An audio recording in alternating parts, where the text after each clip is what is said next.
contradictoria e incoherente, no acreditada ni corroborada, no hace merecedor aquí a esa petición de ser avalada por su despacho. Por tanto, esta medida no resulta ser idónea. 2. No resulta ser necesaria tampoco. No hemos escuchado aquí otro fundamento, más allá de la gravedad de la pena, por la cual el Ministerio Público considere necesario que la señora Fujimori esté privada de su libertad. Ha mencionado que hay una afectación a la libertad en esta medida que está solicitando, en efecto. Y es que es un derecho fundamental tan sagrado que para su imposición y para la privación de la libertad se requiere tener en consideración el cumplimiento efectivo de todos los presupuestos procesales, pero además tener en consideración todos aquellos componentes del debido proceso. Señor magistrado, la Fiscalía no ha sustentado por qué esta medida resulta ser la única a efectos de garantizar la sujeción de la señora Fujimori al proceso. 18 años viene enfrentando investigaciones y procesos penales injustificados e infundados. Dentro de esta investigación siempre ha manifestado entera voluntad y se lo hemos justificado y se los hemos expuesto hasta el punto que ha sido la propia Fiscalía la que ha reprogramado aceptando nuestras peticiones de las diligencias y que por demás también ha quedado acreditado que de su parte no ha existido en ningún momento un acto de obstaculización o entorpecimiento a la actividad de investigación que se desarrolla en este caso. Por tanto, esta medida no resulta ser necesaria en ningún momento para imponerle y afectarle el derecho fundamental a la libertad. Visto estos dos primeros componentes, que no resulta ser idónea y no resulta ser una medida necesaria, pasamos al tercer supuesto, la proporcionalidad en sí misma. Y es que tampoco, en este caso, la Fiscalía ha sustentado correctamente por qué considera que este requerimiento satisface este tercer punto. Es decir, sería limitado a exponer que en atención a los actos graves ameritaría imponer la privación de la libertad. Insistimos, señor magistrado, ya todas las instancias, Tribunal Constitucional, Corte Suprema, Cortes de las Salas Penales Superiores Nacionales, Juzgados Penales Nacionales han sido muy claros en establecer la gravedad de la pena no es elemento suficiente para imponer una prisión preventiva. Más aún, como ocurre en este caso, cuando no existe peligro procesal, ni en su manifestación de peligro de fuga, ni en su manifestación de peligro de obstaculización a la investigación. Por tanto, consideramos que la petición del Ministerio Público no satisface tampoco este cuarto presupuesto, que es superar el test de proporcionalidad. La Fiscalía no ha sustentado válidamente y no ha sido capaz de argumentar por qué la prisión preventiva sería necesaria y sería la única medida indispensable a fin de garantizar la sujeción de la señora Fujimori a la investigación en este caso. Por tanto, estas defensas solicitan que se dé por no cumplido también el cuarto presupuesto de la prisión preventiva. Vamos a la réplica breve, Fiscalía y luego Defensa, para cerrar este tópico.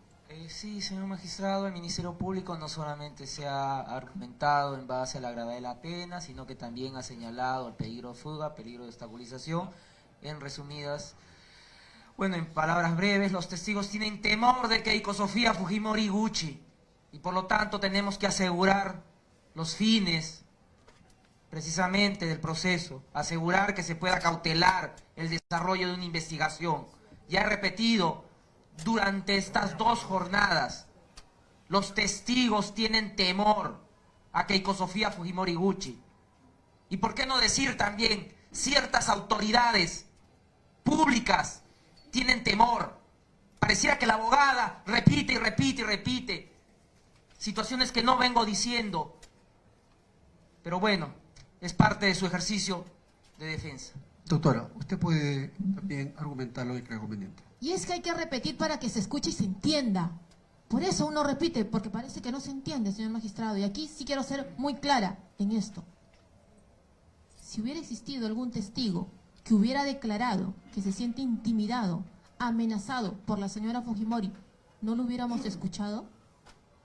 ¿Acaso hemos escuchado eso en estos 2 días de debate? ¿Es eso acaso un argumento válido? Sin lugar a dudas que no. La Fiscalía pretende querer complejizar nuestra situación infundadamente, citando cuestiones que no nos corresponden y que tienen que ver con la política nacional, señor. Insisto, lo dije ayer, este no es un juicio político. Estamos en un proceso penal donde se respetan los derechos fundamentales, donde se tiene que tener en consideración el debido proceso. Si no fuera así, en verdad, estaríamos en otro escenario. Este no es un escenario político, este no es un escenario social, este es un escenario judicial, no otro. Por tanto, no se pretenda aquí argumentar y forzar, tener por objetivo una privación de libertad en base a cuestiones políticas. Aquí se respeta el derecho fundamental, o es lo que solicitamos, que se respete el derecho fundamental de las personas. Hemos terminado ya. Vamos ahora a ingresar al último tópico, que tiene que ver con el plazo de la justificación del plazo de la prisión preventiva. Fiscalía. Sí, señor magistrado. De acuerdo al 272, numeral 3 del Código Procesal Penal, hemos solicitado un plazo de duración de la prisión preventiva de 36 meses para que la defensa no haga locución de que en el requerimiento ha habido un error material respecto a la pena. Estoy haciendo la corrección de manera oral, para que no gaste el valioso tiempo que tenemos en precisar algo que ya estoy corrigiendo. Tenemos que tener en cuenta, señor magistrado, que esta es la comisión o la presunta comisión de un delito grave y que por lo tanto tiene que haber una duración razonable que se equipare con los fines de la investigación y el aseguramiento precisamente de los actos que se tienen que llevar en ello. Es cierto que la restricción de la libertad física solamente tiene que asegurarse de manera excepcional. Pero también es cierto que cuando hay fundamentos razonables, el juez debe amparar el pedido atendiendo a los fundamentos que ha expuesto el Ministerio Público, no de manera aislada en este momento, sino en el desarrollo de la audiencia. Como lo dice el profesor Salinas Sicha, a quien he citado, es importante señalar que en el caso de una prisión preventiva no necesariamente se exige que el juez indique el término de la duración, pues uno nunca puede saber cuándo pueden variar los presupuestos materiales que lo originaron. En estos casos, el legislador, en el artículo 272 del Código Procesal Penal, ha previsto una forma taxativa de duración máxima. Por lo tanto, no es desproporcional ni razonable el hecho que el Ministerio Público solicite 36 meses. Ya que esta solicitud no hace que pierda las características de temporalidad y provisionalidad innata de la propia medida. Porque en el cumplimiento de lo que establece la casación de Moquegua, que viene haciendo el Ministerio Público, en estricto no se puede medir ni evaluar al momento de que se dicte una prisión preventiva si los 36 meses permitirán el desarrollo del trabajo fiscal. Pues de llegar al objetivo de contar con elementos de cargo, incluso antes de los 36 meses el fiscal podría estar acusando a Keiko Sofía Fujimori Uchi, como ha ocurrido en la investigación preliminar, que no ha demandado más allá de 12 meses. Y de la misma manera, existen figuras procesales que cautelan el derecho de la defensa de solicitar tantas veces considere necesario la cesación de la prisión preventiva, una característica propia de nuestro sistema procesal penal. como tenemos que justificar, porque la casación lo ordena, por qué el plazo de duración.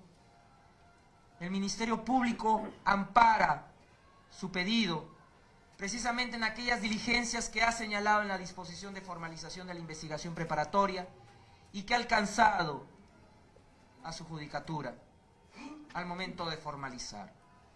Se ha ordenado que se practiquen las pericias grafotécnicas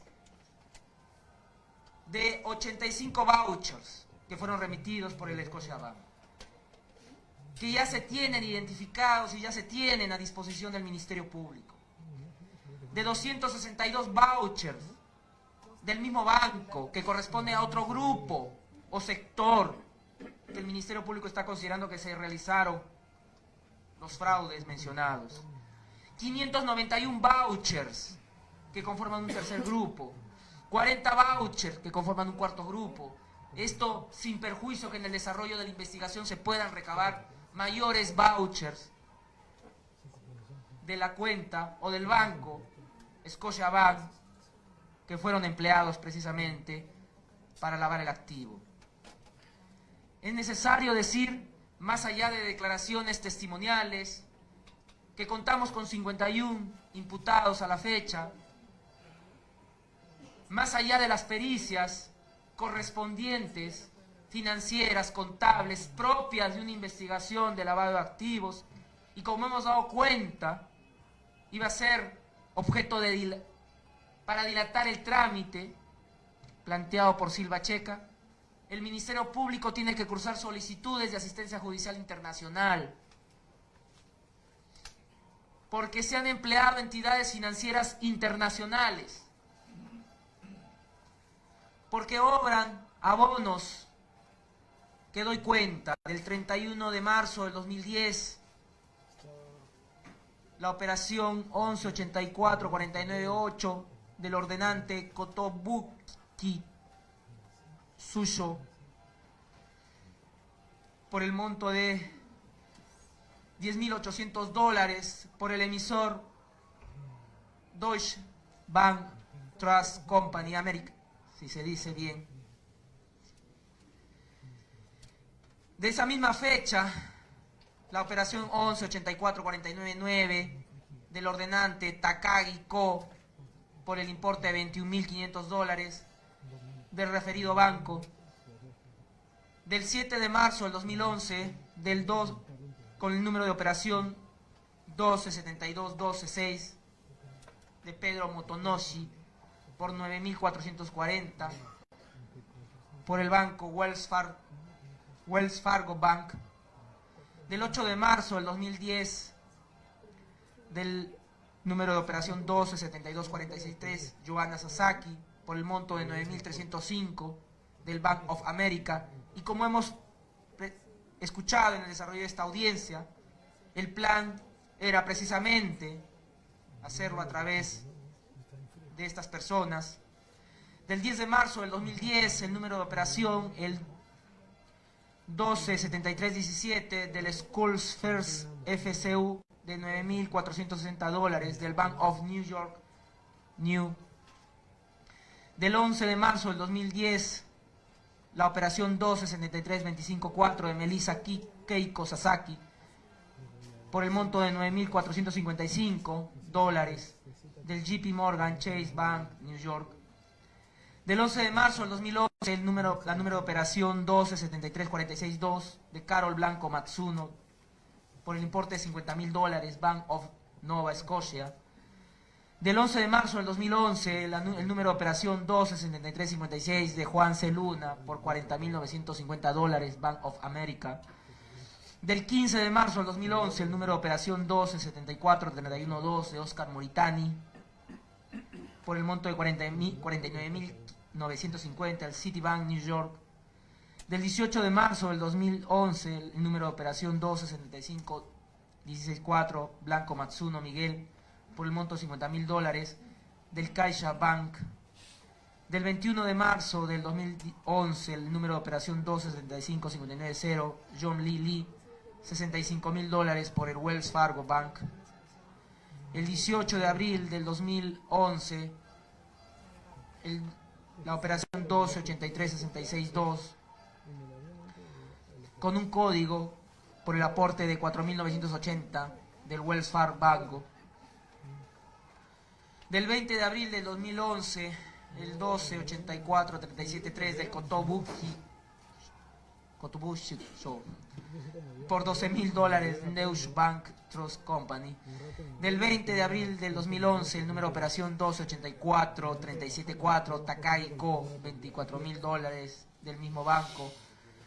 Del 2 de mayo del 2011, la operación 128745 Débora Jafé, $19.950 del Bank of America. Del 4 de mayo del 2011, el número de operación 128822 de Andrea Sun Produce, $25.000 de Wells Fargo Banco. Del 9 de mayo del 2011, 128918-3 Juan Carlos Luna, $34.950 del Bank of America. Del 18 de mayo del 2011, del 12919991 del Caribe Celular Inc., $5.000 del Wells Fargo. Del 19 de mayo del 2011, el número de operación 129221-8 de Osamu Miyato, $3.000 del JP Morgan. Del 20 de mayo del 2011, el número de operación 12926660 Seki Furniture, $6.099 del Bank of Tokyo. Del 25 de mayo del 2011, la operación 1298381-9 de Mitsumori Tokuo, $2.000 del JP Morgan. Del 1 de junio del 2011, el número de operación 129601-4 del Pan American Nikkei Asan, $9.665 del Wells Fargo. Del 13 de septiembre del 2011, el número de operación 132300 Fujimoristas Unidos, del monto de $8.857 del Citibank New York. Del 15 de septiembre del 2011, el número de operación 132349 de Juan Carlos Lizarazuburu, $10.586 del Deutsche Bank. Y así las pericias contables, grafotécnicas, a los recibos de aportes, las pericias correspondientes a DVDs, CDs, equipos de cómputo, las declaraciones que hemos dado cuenta, señor magistrado. No olvidemos que se ha anunciado, porque son las circunstancias posteriores, de la pronta acumulación de lo que sucedió en el año 2016 de esta investigación, por lo cual esta investigación, como temporalidad de la organización criminal, se va a conducir ante su juzgado.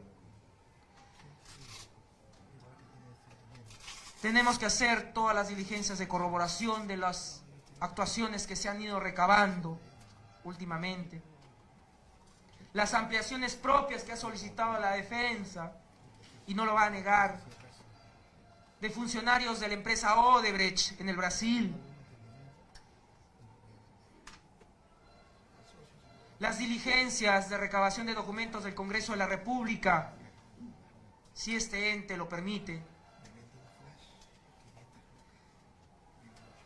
De funcionarios públicos que han sido mencionados.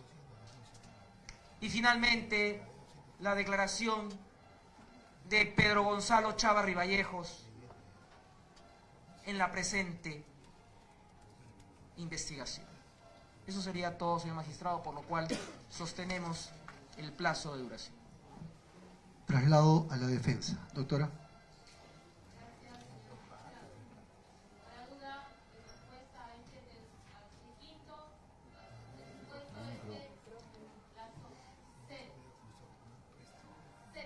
Por favor, a ver, el asistente de audio, un momento por favor, ya, para poder hacer la grabación. Sí. Le comentaba, señor magistrado, que mi respuesta a este quinto presupuesto esbozado por el señor representante del Ministerio Público es igual a 0. 0 días. Es insustentable. Y lo hemos debatido en 2 días, que exista alguna posibilidad siquiera remota de que la señora Fujimori pueda ser privada de su libertad. 0 días. 0 días privada de libertad. Ya tuvo 8. 8 días detenida ilegalmente, sin fundamento y sin justificación alguna. no merece, porque no hay elementos, señor magistrado, 2 días de debate, no hay argumento para privarla nuevamente de su libertad. Y hago un paréntesis aquí. El señor fiscal ha dicho sendas diligencias que están plasmadas en su disposición de investigación preparatoria. Y solamente ha diligenciado 9. Sí, 9 diligencias. Porque la 10ª es las que resulten útiles y pertinentes, o algo así expone. Solo 9. Y el listado que estaba mencionando es solamente una diligencia, que se debiera solicitar información de cooperación internacional. Así que no es correcto sendas diligencias, no. 9 diligencias. ¿Ese es el sustento del señor fiscal? Para requerir 36 meses, en base a 9 diligencias, 4 de ellas pericias grafotécnicas, 2 pericias contables y 1 diligencia vía cooperación internacional. 0 días, señor magistrado, 0 días de privación de libertad. No hay argumento alguno para privar de libertad a la señora Keiko Fujimori Iguchi. La Fiscalía no ha sustentado en 2 días de debate posibilidad siquiera remota que se le pueda privar de su libertad nuevamente. Por tanto, solicitamos que este 5º presupuesto se dé también por no cumplido. Finalmente la réplica, Fiscalía, y cerramos con la defensa. Adelante. Magistrado, debemos tener claro que la progresividad de la acción penal implica precisamente la acumulación de información y de los actos de investigación. Damos cumplimiento a lo que establece la Casación de Moquegua, fundamentando la misma, señalando la complejidad de los actos de investigación, la necesidad de recabar determinada prueba científica atendiendo el hecho, el delito y la materia. Entiendo que la posición de la defensa desde el inicio fue oponerse al pedido del Ministerio Público. Por lo tanto, más allá de solicitar 0 días, simplemente debería indicar que no está de acuerdo con la posición del Ministerio Público, sencillamente. Defensa, para cerrar el tema. Cierro con algo expresado por la Fiscalía. Ha dicho que requiere 36 meses para corroborar. Y entonces, señor magistrado, si requiere para corroborar, ¿qué hacemos frente a usted? ¿Qué hacemos frente a usted, señor magistrado, si es que no ha corroborado a la Fiscalía debatiendo un requerimiento de prisión preventiva? Y es lo que la defensa viene diciendo en estos 2 días. No se ha corroborado absolutamente nada. Por tanto, no es que mi plazo sea 0 días. No merece declararse fundado, en este caso, un requerimiento de prisión preventiva. Ni siquiera por 1 día. Ya ha sufrido 8 días de detención preliminar ilegal. No existe fundamento para que se le prive 1 hora siquiera de su libertad. La Fiscalía no ha sustentado en estos 2 días de debate posibilidad siquiera remota de peligro de fuga, peligro de obstaculización, suficientes elementos de convicción en sospecha grave. En sospecha grave, señor magistrado. La Corte Suprema ha dicho en la sentencia casatoria plenaria sospecha grave de elementos de convicción. No afirmaciones no corroboradas. 158.2 del Código Procesal Penal. Se requiere corroboración. Se requieren elementos suficientes en grado de sospecha grave que sustenten la imputación, que sustenten el peligro de fuga, que sustenten el peligro de obstaculización. Y en este caso no existen. Por tanto, esta defensa concluye con lo siguiente, reafirmando lo que hemos venido diciendo. No se cumple el primer presupuesto material. No existen elementos fundados graves en grado de sospecha grave que vinculen a la señora Keiko Fujimori con el delito imputado. No hay pena probable, no hay peligro de fuga, no hay peligro de obstaculización, no se cumple el test de proporcionalidad. Por tanto, plazo sí, 0 para este requerimiento, señor magistrado. Muchas gracias. Hemos terminado ya con la presentación de la posición de las partes. Seguidamente vamos a hacer el uso de la palabra a la investigada Keiko Sofía Fujimori Iguchi para que exprese lo que crea conveniente. Es su decisión si va a hacer el uso de la palabra. No es un interrogatorio, y exprese lo que crea conveniente. Adelante. Señor magistrado, ¿podría hacer el uso de la palabra acá? Muchas gracias.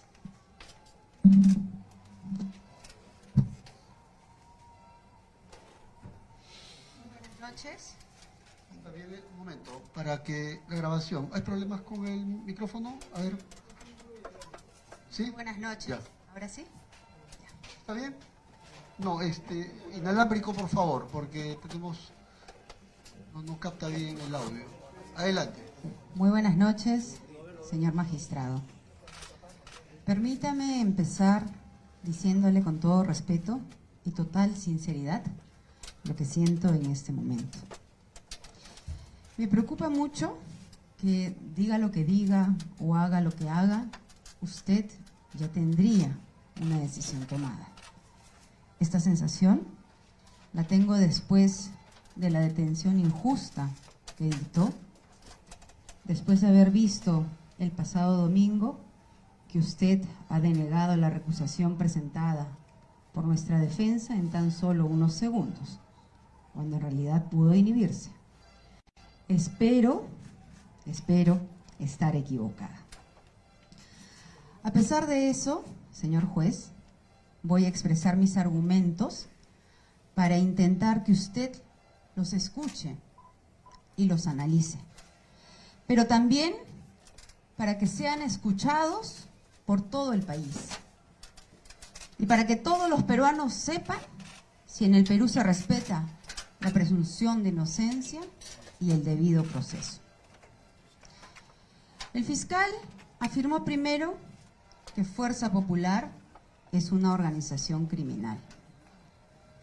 Frente a tremendo despropósito, luego cambió y señaló que habíamos infiltrado una organización criminal dentro de nuestro partido. O sea, su teoría es que yo me infiltré a mí misma. El Perú es testigo de cómo construimos nuestro partido y salimos a obtener, en medio de grandes adversidades, firmas por todo nuestro país. Y no fue para lavar activos, señor magistrado, fue para trabajar por todos los peruanos. Respecto a las acusaciones, con referencia al señor Barata, el fiscal inventa una supuesta relación con el señor Barata, porque en el año 99 la empresa Odebrecht hizo una donación con un cheque dirigido a la Fundación Cardo Infantil, institución dedicada a ayudar a niños que sufren del corazón. Cheque dirigido a la fundación y no a mí. Era presidenta, tenía 24 años y no se me había cruzado por la mente siquiera participar en política. Nunca tuve una reunión privada con él. Por lo tanto, es totalmente absurdo afirmar que el señor Barata me haya entregado $10.000. Por otro lado, en su afán de vincularme con esta empresa, dice que yo he votado a favor de una ley que declara de necesidad pública la carretera interoceánica. Y eso es falso. Yo no estuve presente. Yo voté a favor de un informe de una comisión investigadora que concluyó una serie de recomendaciones destinadas a mejorar un contrato de concesión y su ejecución. Entre ellos, por ejemplo, recomendaba que la Contraloría realice exámenes especiales en los tramos 2, 3 y 4. Sobre las afirmaciones del testigo protegido. Este testigo miente al señalar que Carmela era mi secretaria en el año 2011.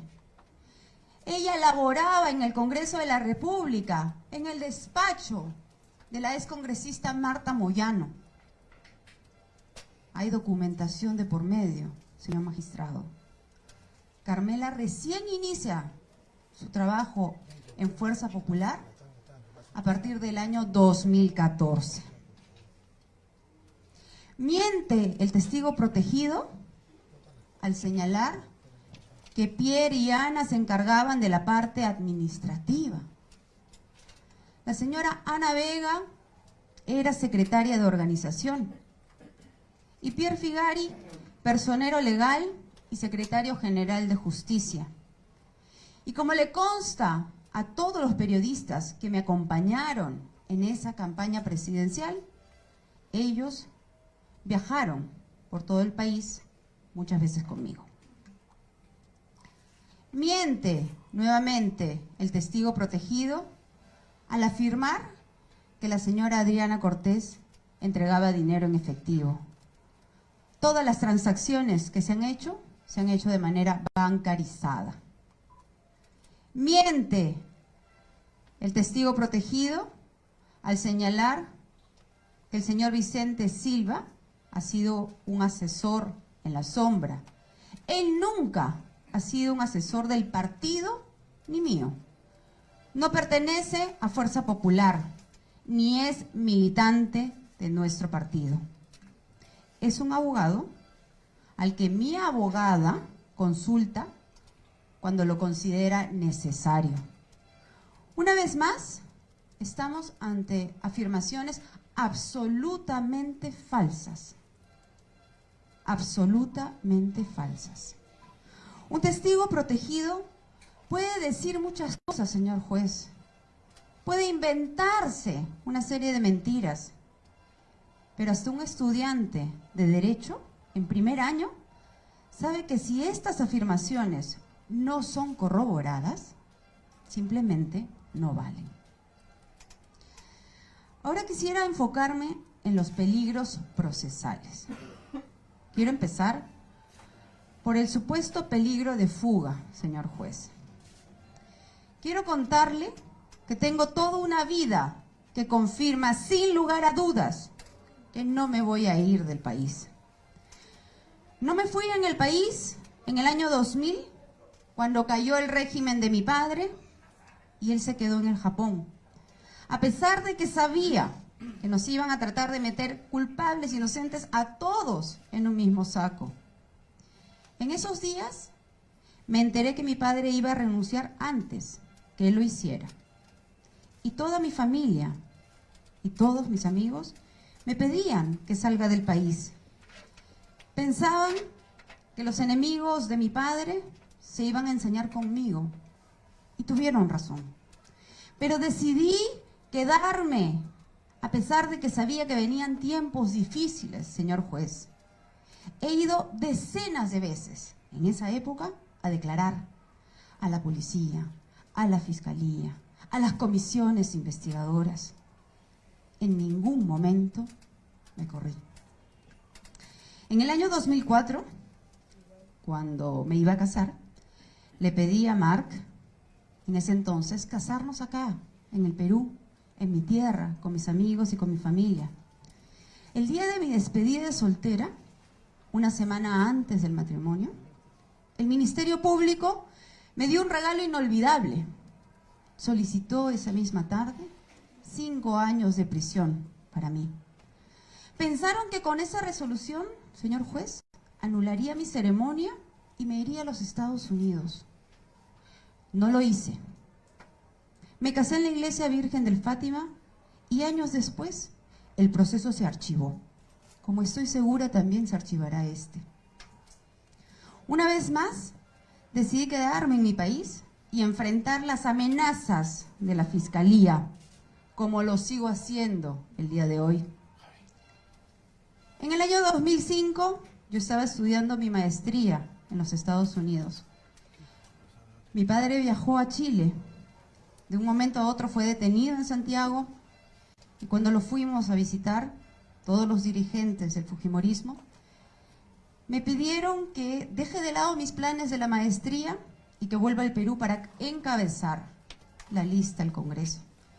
Frente a esta invitación, tomé la decisión, junto a mi esposo, de dejar la tranquilidad de nuestra vida en los Estados Unidos y optamos por regresar al Perú con la finalidad de servir a mi patria. Con esta hoja de vida le quiero decir, señor juez, no me fugué antes, no me voy a fugar ahora. Ahora quisiera referirme a los increíbles argumentos que ha usado la Fiscalía para asegurar que no tengo arraigo en el Perú. Dice el Ministerio Público que no tengo arraigo porque no tengo casa propia. No es broma. El fiscal ha dicho que el hecho que un peruano no tenga casa propia es motivo suficiente para decir que es sospechoso de querer fugarse del país. Pues déjeme decirle, en nombre de millones de peruanos que hoy no tienen casa propia, que ese argumento es absurdo. ¿Eso quiere decir además que acaso los que tienen casa propia o patrimonio demostrado no se fugan? ¿No hay acaso un expresidente que se ha fugado de una manera muy extraña pese a tener 3 casas propias? Una en Punta Sal, una mansión en Casuarinas, otra en Camacho, además de una oficina de lujo en Surco. Señor juez, desde que volví en el año 2005 al Perú, he vivido siempre en una casa que no es la mía. Soy una inquilina hoy día, pero eso no le da ningún derecho al fiscal para aseverar de que me voy a fugar. No, señor. No hay ninguna relación entre el riesgo de fuga y casa propia o alquilada. Solo ese argumento demuestra ya la total falta de equilibrio y de objetividad del fiscal que tiene a cargo este caso. Sobre las direcciones que hace mención el fiscal. La dirección en La Floresta es el departamento donde yo vivo hace 5 años. 5 años. Es mi residencia habitual. La dirección que declaré en el año 2011 es la casa de mis primas, donde viví también algún tiempo. Hans Holbein es una dirección que utilicé como dirección procesal. Y la dirección de López Ayala es la casa donde antes vivió mi mamá. Entonces, que no pretenda ahora, señor fiscal, vender la idea equivocada que cambio de domicilio constantemente por razones extrañas. Soy una persona pública, señor juez. Nunca me he ocultado de la justicia. Y acá estoy. Acá estoy y acá estaré como siempre, dando la cara. Sobre los recibos de servicios de mi residencia. Mi esposo entregó esa boleta del año 2014. Como él mismo le indicó al fiscal presente, desde hace algunos años atrás, los recibos de pago de servicio se hace de manera electrónica. El fiscal no quiso aceptar los recibos de luz porque estaban a nombre de la constructora del edificio, como es usual en todos los edificios multifamiliares.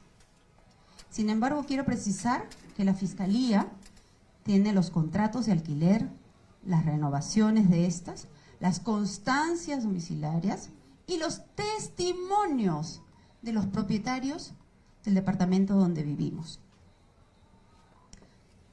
Sobre las boletas de pago.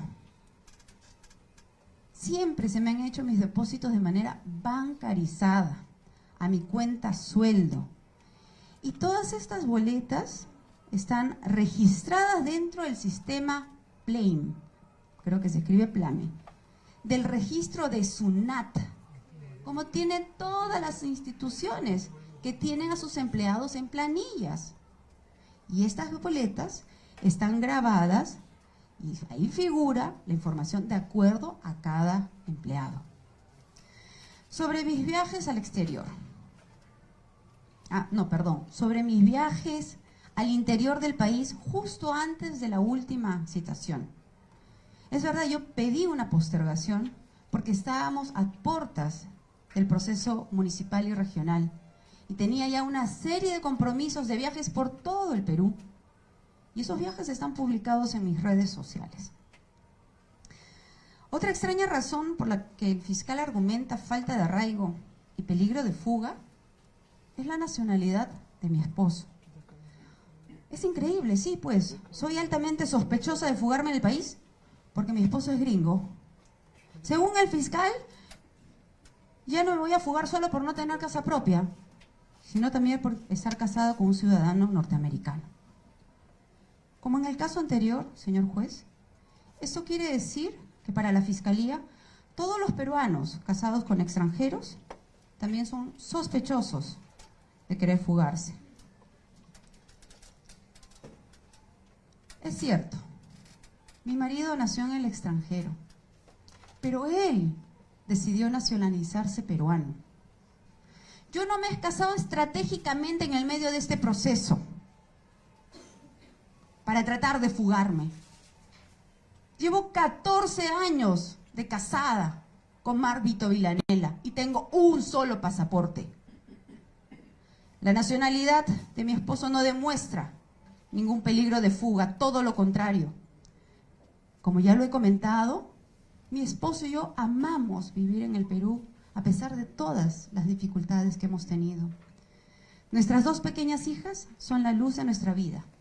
Ellas nacieron aquí, están en el colegio, se han entregado las constancias de su registro del colegio, tienen a sus amigos y a su familia acá. La fuga no depende de tener un marido extranjero, señor juez.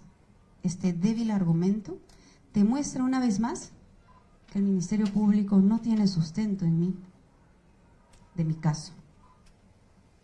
Sobre el movimiento migratorio, justamente por ser presidenta de un partido político y no líder de una organización criminal, recibo diversas invitaciones de universidades como la Universidad de Harvard, la George Washington University, la Universidad de Utah.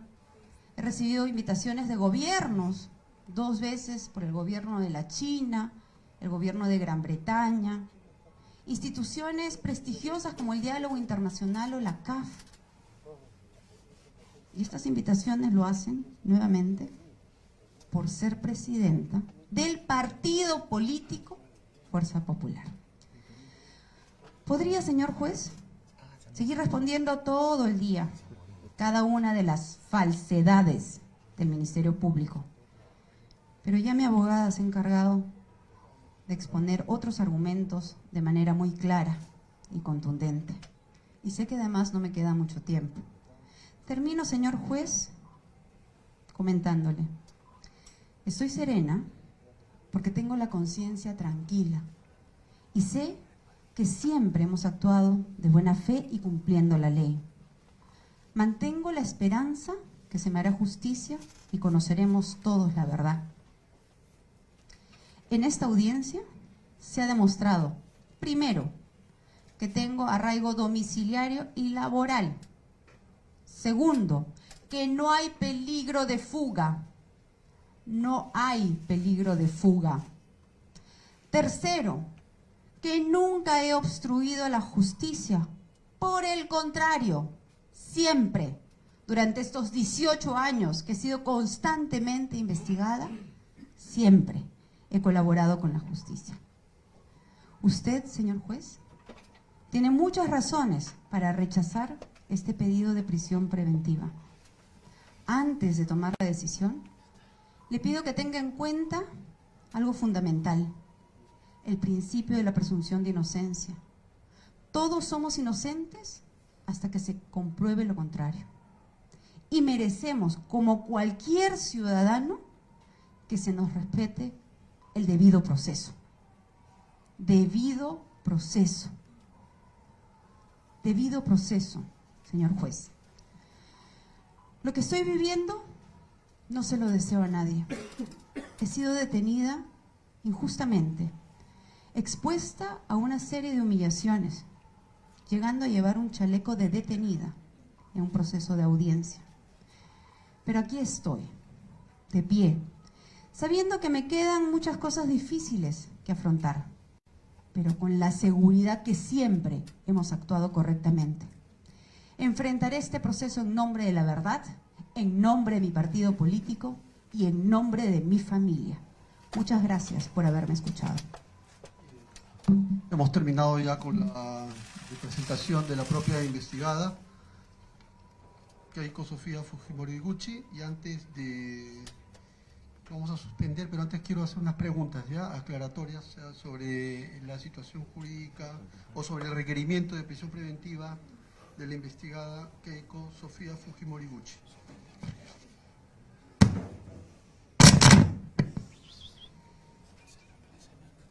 Voy a hacer preguntas muy puntuales a cada una de las partes, así es que les voy a también a requerir preguntas y también respuestas puntuales. Si desean lo responden, si no tampoco lo responden. No tengo ningún problema, pero sobre todo si van a decir algo que incidan en el tema. Vamos primero a algunas interrogantes respecto a un primer punto que tiene que ver con la forma. Señor fiscal, la defensa ha observado de que usted ha variado la base fáctica y la calificación jurídica de su requerimiento entre el primero y el segundo. Quería preguntarle sobre ese punto, sobre ese aspecto, sobre ese asunto de manera muy específica. No, señor. No hubo variación. No hubo variación. Probablemente, como el asunto es puntual. ¿Hubo variación de la base fáctica y de la calificación, jurídica? Está establecido en la disposición de formalización. Es el mismo que se ha trasladado al requerimiento de prisión preventiva. Y respecto al requerimiento de precisión de los elementos de convicción, ahí se hace la precisión de cuáles son los elementos. Sí, no, solamente le he preguntado base fáctica y calificación jurídica, que no hubo variación. ¿Algo que decir sobre ese punto? Porque ha notado su intervención. Puntual sobre eso. Sí, página 17, final, inicio de la 18, se agrega un componente fáctico. Se agrega, dice. Sí, señor magistrado. Entre el primero y el segundo. Así es, señor magistrado. Y el segundo se agrega. Sí, Ya. se agrega ¿Qué lo tengo resaltado, página si gusta 18? luego se lo puedo alcanzar. página, dígame por favor, página del... Última línea del 17 y las dos primeras líneas de la página 18. ¿Qué cosa es lo que adiciona puntualmente? Se agrega, así como en la organización de las actividades proselitistas, como es la actividad denominada la Gran Rifa, en la cual se sospecha se lavó los primeros $500.000. Sobre ese punto, ¿qué tiene que decir? Eso está establecido, señor magistrado, en la base fáctica de la formalización y el requerimiento principal. Muy bien. ¿Qué tiene que decir sobre eso? Que no es cierto. Está en la formalización. No, señor, no está.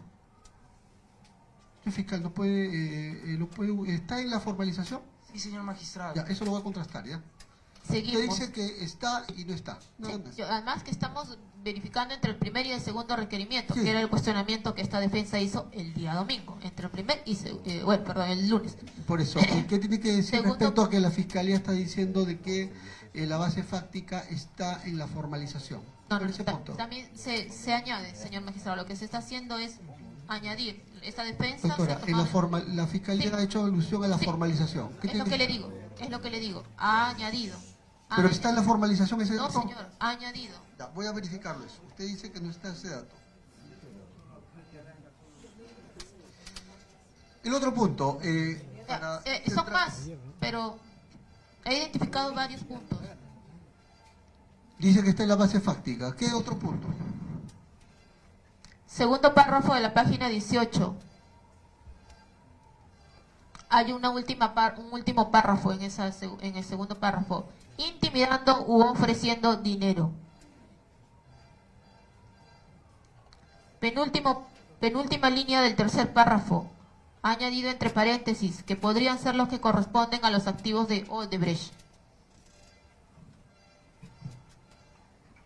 Quinto párrafo, quinta línea. Añade, y la asistente Erika Yoshiyama Koga. Página 22, dos últimos párrafos. Añade, la organización criminal habría lavado el activo ilícito de Odebrecht de $1 millón entregados a Jorge Enrique Simoes Barata de la siguiente manera. 1. Y narra todo lo que es número 1. Y 2. Va hasta la página 23, señor magistrado. Y además, aquí no solamente añade, sino que también elimina párrafos que estaban en el primer requerimiento. Página 22 elimina un párrafo que vendría a ser el cuarto, que ahora ya no está. Y elimina el párrafo sexto, que tampoco ahora está.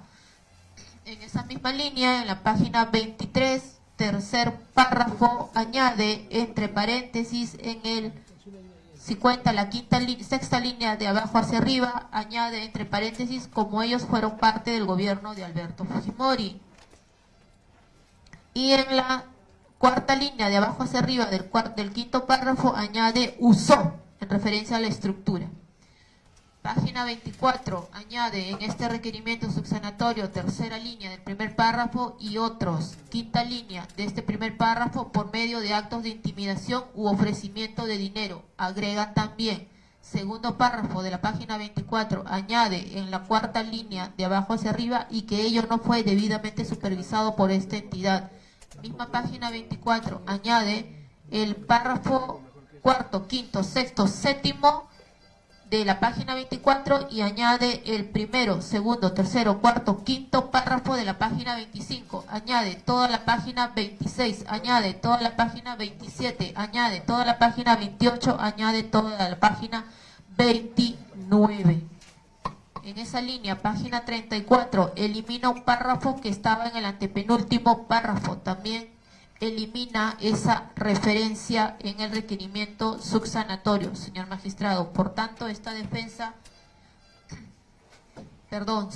página 48, añade observación, último párrafo, último cuadro que va hasta la página 49 y el segundo párrafo, añade el último párrafo también de la página 49 del dictamen subsanatorio, añade página 54, observación, penúltimo párrafo, añade página 58.6, relacionado a otros, declaraciones juradas de vida del candidato, añade segundo, tercer párrafo y el último cuadro y el último párrafo, añade toda la página 59, añade la mitad de página 60.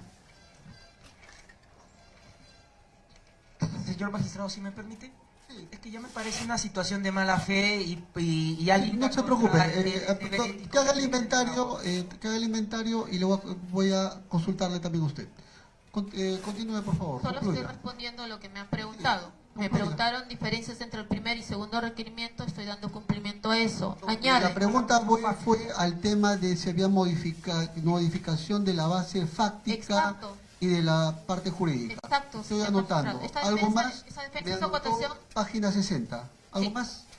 Bueno, y lo otro son los elementos de comisión que añadió, que eso Muy ya bien. no se lo dijo, pero la base Sobre- fáctica es Sí, esta. ya lo escuché. ¿Qué tiene que decir sobre eso, fiscal? Mire, señor magistrado, yo no sé, ya disculpe la hora, pero es desconocimiento de la norma procesal. Porque la abogada se refiere con términos que no corresponden al nuevo Código Procesal Penal o Código Procesal Penal, sino del Código de Procedimientos Penales. Me está hablando de un dictamen subsanatorio cuando no existe a nivel de la Fiscalía la presentación de dictámenes. En la última ocasión se requirió que se haga una precisión de los elementos de convicción. Se atendió. Y ahora lo que le está dando cuenta son precisamente esos aspectos que se habían requerido, que se le haga precisiones. La cuestión fáctica no se ha movido, no se ha agregado, no se ha adicionado.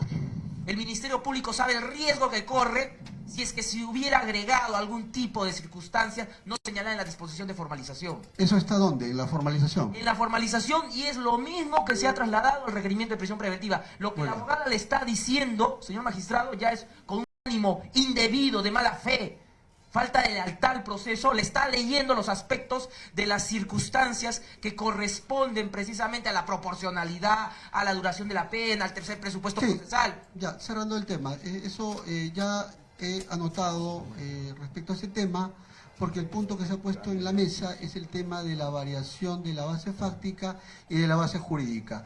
He anotado los dos argumentos. Defensa dice de que entre el primer y segundo requerimiento hay variación. Fiscalía ha señalado de que la base fáctica y la jurídica es la misma y la que está en la formalización. Cerrado. El segundo tema tiene que ver con nuevos elementos de convicción que ha añadido a la... Entiendo de que el requerimiento original y luego ya en la, digamos, en la subsanación o en la precisión que hace, en ese requerimiento añade nuevos elementos. En efecto. Ya. Lo que quiero preguntarle respecto a los nuevos elementos de convicción que ha introducido en la audiencia. En total, ¿cuántos son, doctor? Señor magistrado, Sí, sí, sí. ahí sí yo le pido... No, solamente quería, quiero un poco precisión sobre un tema nada más. Ha presentado varios, es lo que quiero decirle. Sí, señor magistrado. Eso voy a hacer el inventario. Lo que quiero preguntarle es lo siguiente. ¿Cuál es la justificación para yo poder valorar estos nuevos elementos de convicción que usted ha introducido en la audiencia? Ya, concretamente. En la audiencia, señor magistrado, porque son los que hemos recibido luego de haber presentado el requerimiento subsanatorio. Es decir, son posteriores, Posteriores. digamos, al momento en que usted formuló el requerimiento. Al segundo documento. Al segundo documento. Son posteriores. Al segundo. Señor, Defensa, ¿qué tiene que decir sobre eso? que no es cierto, señor magistrado. Le cito, le puedo citar los que no son... A ver, por favor. Señor magistrado, en audiencia indíquele a la señora abogada porque parece que no ha quedado claro. Vamos por partes, vamos a ordenar el debate. Voy a escuchar, estoy dirigiendo y no hay problema. Señor fiscal, con el orden debido, defensa también. A ver. La consulta. Solamente he preguntado respecto a los elementos de convicción que se han introducido en la audiencia.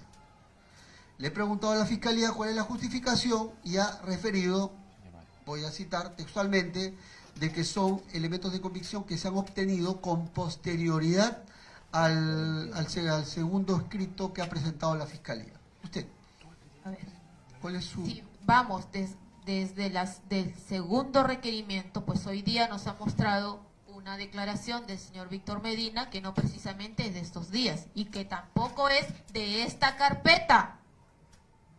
También nos ha presentado declaraciones de otras personas que no es entre ayer y hoy, señor magistrado, salvo una de ellas, que es el nuevo señor que se ha desistido del requerimiento de prisión preventiva. Son dos señoras que mencionó en la mañana. Incluso el audio y la testimonial de la prueba anticipada tampoco es reciente, es anterior.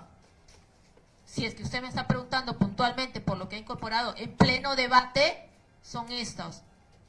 Pero mi acotación inicial también iba por ¿Cuál es el punto de 55 la iniciales. declaración de Medina y de estas dos personas? Que son... El señor los ha utilizado en su ¿cuál es argumentación. la Fiscalía ha dicho que son posteriores? No es verdad. No es verdad. No es verdad. De hecho, la Son declaración anteriores, del lo que señor dice. Medina creo que es de mayo o marzo. Ya, lo que le quiero preguntar Cuando es que son anteriores. Por supuesto, Muy señor, bien. por supuesto. Sobre ese punto, ¿qué tiene que decir fiscal? Señor magistrado, usted me había solicitado los elementos de convicción que el Ministerio Público ha utilizado o ha introducido para sustentar su pedido. El caso de la declaración del señor Medina ha sido utilizado cuando la defensa ha hecho un argumento y a manera de contrastar precisamente la información que la defensa mismo ha introducido, es que en litigio oral se denomina la contrastación, la refutación, la introducción de información porque ha sido generada precisamente por parte de la defensa. Si la defensa no hubiese mencionado que no ha habido actos de obstaculización en el Brasil, probablemente no hubiese yo presentado esa declaración, señor magistrado. Muy bien. Ya he tomado nota y la Fiscalía dice por una información que usted ha introducido y para contrastarlo. ¿Qué tiene que decir sobre ese punto? Nada más. Que no es correcto tampoco, señor magistrado. Yo no voy aquí a suplir las deficiencias del Ministerio Público, que quede claro. Pero lo que sí debe quedar claro, señor magistrado, vamos al es punto. que esta Yo no voy defensa... a dejar que intervenga, sino solamente estoy siendo Ya, puntual. es que esta- La Fiscalía sostiene, y usted dirá si comparte esa posición o no, y dirá las razones también. Lo que la Fiscalía está diciendo de manera muy puntual es que ha introducido ese elemento de convicción porque usted habría introducido una nueva información para contrastarlo. Sobre eso, ¿qué tiene que decir de manera muy Que específica? no es cierto, señor magistrado, se ha Razones. quedado claro. La razón es que esta defensa no introdujo el tema de obstaculización de declaraciones en Brasil. Lo que introdujo fue que ya el Ministerio Público había realizado actos que él consideraba indispensables en Brasil. 4 diligencias. Si no entendió, bueno. Vamos a evitar eso. Estamos preguntando asuntos puntuales y hay que mantener la altura. Y yo estoy interviniendo. tanto a la defensa como al Ministerio Público. El otro punto que usted ha señalado, esto sí voy a empezar con usted, el tema del testigo o de los testigos protegidos, ¿sí? Usted ha citado un artículo, ¿ya? Usted ha citado un artículo que es el artículo 158, numeral 2, ¿no? Ya, usted ha dicho de que las declaraciones de estos testigos protegidos, o sea, para que puedan ser utilizados, ¿cuál es la única exigencia bajo su punto de vista? Puntual nomás. Corroboración. Lo ordena el 158.2. Dice, en los supuestos de testigos de Sí, referencia... ya lo leí yo, doctor, no se preocupe. Dice, La pregunta es muy puntual. Dice la norma, corrobore. Ya, bajo su punto de vista solamente requiere corroboración, ¿sí? De acuerdo al artículo 158.2. No. Esta defensa ha expuesto, y usted lo ha escuchado, que son testigos que ni siquiera han sido sometidos a un contraexamen de las partes. Sí, ese es otro punto, que vamos en orden. El primer punto que le quiero preguntar sobre esto es que la única exigencia para utilizar un testigo protegido es que esa información esté corroborada con otros elementos. Es Esté la única. corroborada y que cumpla los presupuestos propios de un testimonio. Para empezar, utilidad y pertinencia y relevancia. Ya, ese es un para la tema de fondo, investigación, pero en el tema, digamos, para la utilización, solo corroboración. es lo que ordena la ley, Muy bien. corroborar. Muy bien. Sobre ese punto, señor fiscal, de que requiere corroboración, nada más. Magistrado, el contradictorio pleno se da en el momento del juicio. En el desarrollo de la investigación lo señala el Código Procesal Penal, incluso para el testigo directo que de manera espontánea se presenta al despacho fiscal y puede brindar su declaración sin necesidad de que se cite a los abogados de la defensa. Todo porque el estándar, en ese caso, de credibilidad o de convicción, será menor respecto a aquel que se puso en conocimiento de las partes para que ellos puedan presenciar el acto y formular las preguntas correspondientes. Es por eso que, atendiendo ello, el Ministerio Público ha mencionado en cada información del testigo protegido elementos que sustentan precisamente su versión. La abogada se menciona al 158, numeral 2, cuando hace referencia, o se hace referencia a esa norma, al testigo de referencia, al testigo indirecto, al que no presenció el hecho. En el caso de nuestros testigos protegidos, han presenciado el hecho, han sido testigos directos. No son ni arrepentidos ni colaboradores eficaces. Por lo tanto, hay una errada interpretación de la norma procesal penal por parte de la abogada defensora. Doctor, bajo su punto de vista no se aplicaría el 158.2. Eso es lo que... No, 158 no, señor sé. magistrado. Muy bien. Cierre el tema para... Sí, señor magistrado.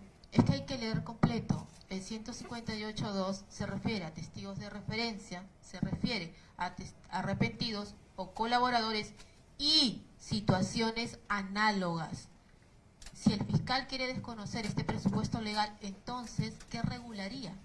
La declaración de un testigo protegido. Es aquí.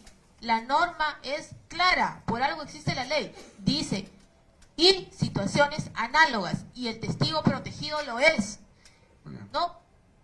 Esta es la interpretación correcta, señor magistrado. Muy bien. El otro tema que quiero preguntarle a la defensa es el tema de los... Señor fiscal, cuando ha argumentado usted el tema del peligro procesal, estoy viendo su requerimiento, ha invocado gravedad de la pena. Sí, señor magistrado. Ha invocado también, ha cuestionado el arraigo de la investigada.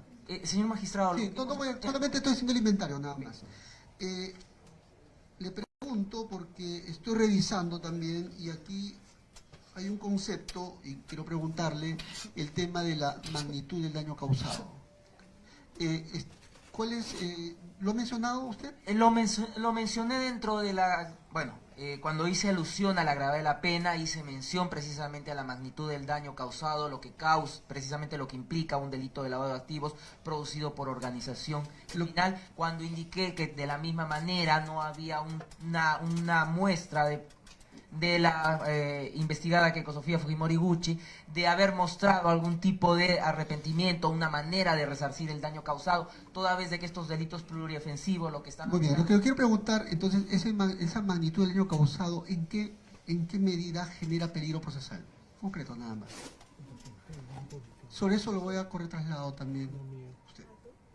Señor magistrado, hemos considerado precisamente que el hecho tal como ha sido atribuido respecto a que el dinero ilícito insertado por la empresa Odebrecht tenía como finalidad precisamente el acceder a lo establecido, a algún tipo de influencia, ya sea a nivel ejecutivo o legislativo, y por lo tanto, como lo he manifestado en el primer presupuesto procesal, ese ingreso o ese acceso que buscaba Odebrecht corrompe o distorsiona lo que vendría a ser o debería ser la libre decisión de los electores, de los ciudadanos peruanos. El financiamiento que ha obtenido producto de estos actos de blanqueo de dinero el partido Fuerza 2011, lo que finalmente viene a distorsionar es la capacidad de decisión libre que tiene o que debe tener la sociedad peruana, toda vez de que se ve infiltrada de dinero indebido, que finalmente se muestra o se manifiesta, como lo he indicado, en estos gastos de publicidad electoral que permiten, y lo ejemplifiqué de manera somera, por ejemplo en el caso de la CONFIEP, cuando dio dinero para apoyar a la candidata Keiko Sofía Fujimori Gucci en lugar del candidato Ollanta Tazo, y por lo tanto hay una desventaja o hay una desproporción de lo que vendría a ser una elección democrática.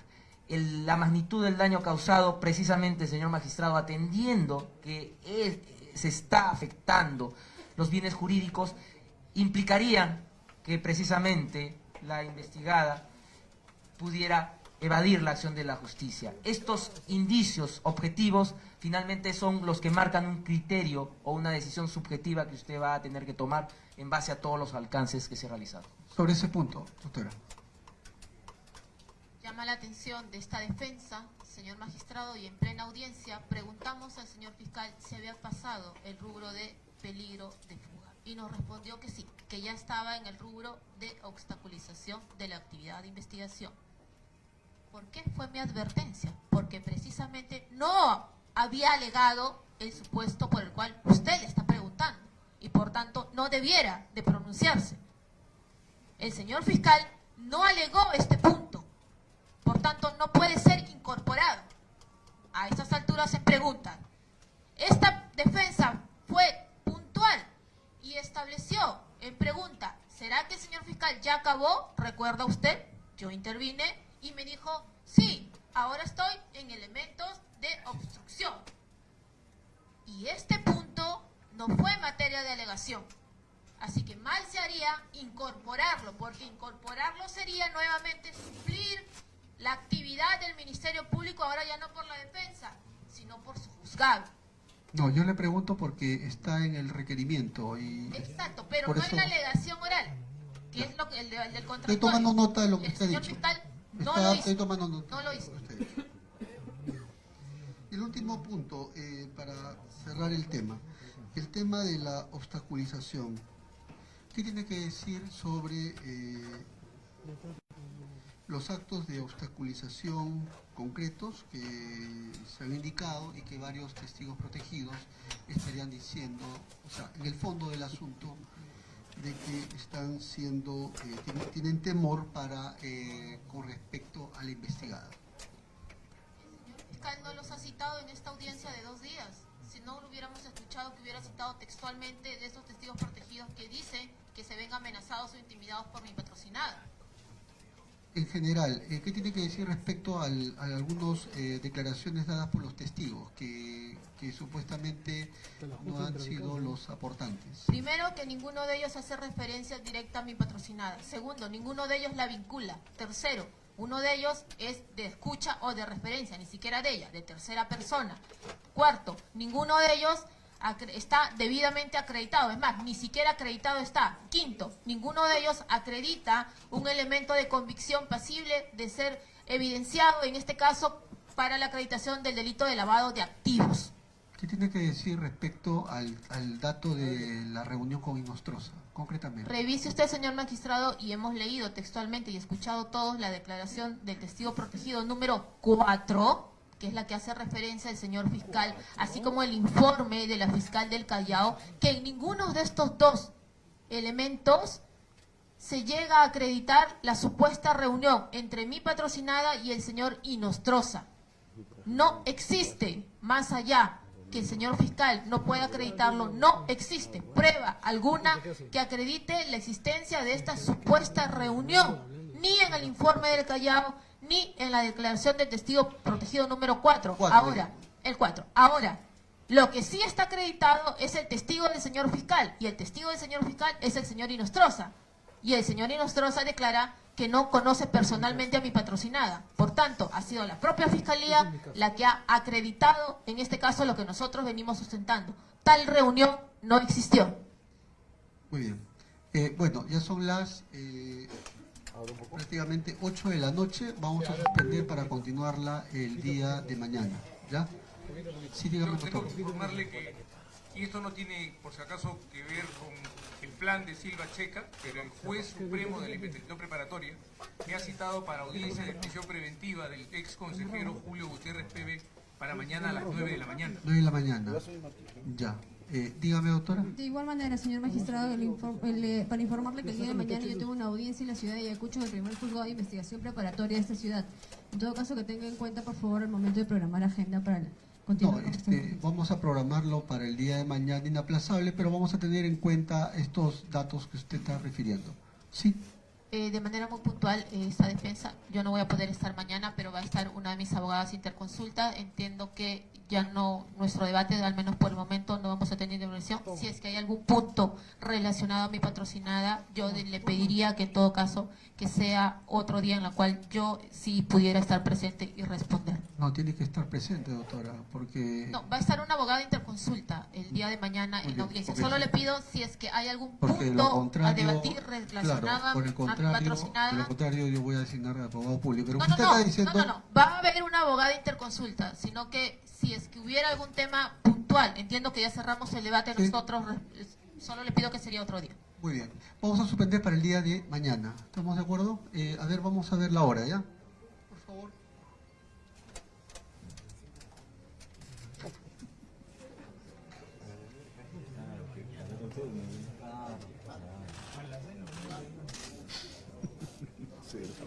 Vamos a suspender... ¿Mañana? 10 de la mañana. Muy bien, anuncio a todos los sujetos procesales, tanto a la Fiscalía como a las defensas técnicas y a los investigados, de que se va a suspender la presente audiencia para el día de mañana, 26 de octubre a las 10 de la mañana, ¿ya? 26 de octubre del año 2018, 10 de la mañana en esta sala de audiencias. Fiscalía, es obligatoria su presencia.